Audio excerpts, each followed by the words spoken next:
యువమోర్చా ఆందోళన నేపథ్యంలో హైదరాబాద్లో గన్ పార్క్ వద్ద ఉద్రిక్తత నెలకొంది. నిరుద్యోగ సమస్యలపై గన్ పార్క్ వద్ద బీజేవైఎం నిరసనకు దిగింది. ఈ నేపథ్యంలో పోలీసులకు బీజేవైఎం కార్యకర్తలకు మధ్య తోపులాట జరిగింది. అయితే పోలీసులు యువమోర్చా కార్యకర్తలను అరెస్ట్ చేశారు. కాంగ్రెస్ ఎన్నికల్లో ఇచ్చిన హామీ మేరకు వెంటనే జాబ్ క్యాలెండర్ రిలీజ్ చేయాలని బీజేవైఎం డిమాండ్ చేసింది. నిరుద్యోగులకు నిరుద్యోగ భృతి చెల్లించాలని, మెగా డీఎస్సీ విడుదల చేయాలని డిమాండ్ చేసింది.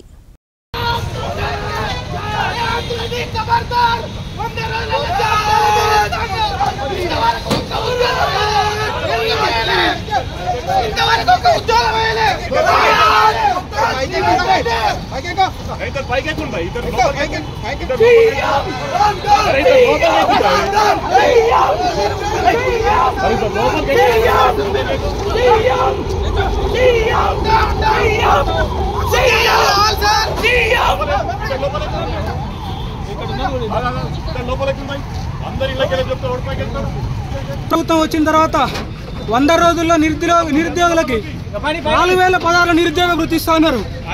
దేశ అధినేత వచ్చి ప్రియాంక గాంధీ వచ్చి ఇక్కడ స్టేట్మెంట్ చెల్లింది, కానీ వాళ్ళు ఇక్కడికి వెళ్ళలేదు.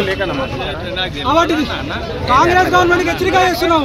నిరుద్యోగులకు వెంటనే నిరుద్యోగ వృత్తి ఇవ్వాలి, జాబ్ క్యాలెండర్ ఇవ్వాలి.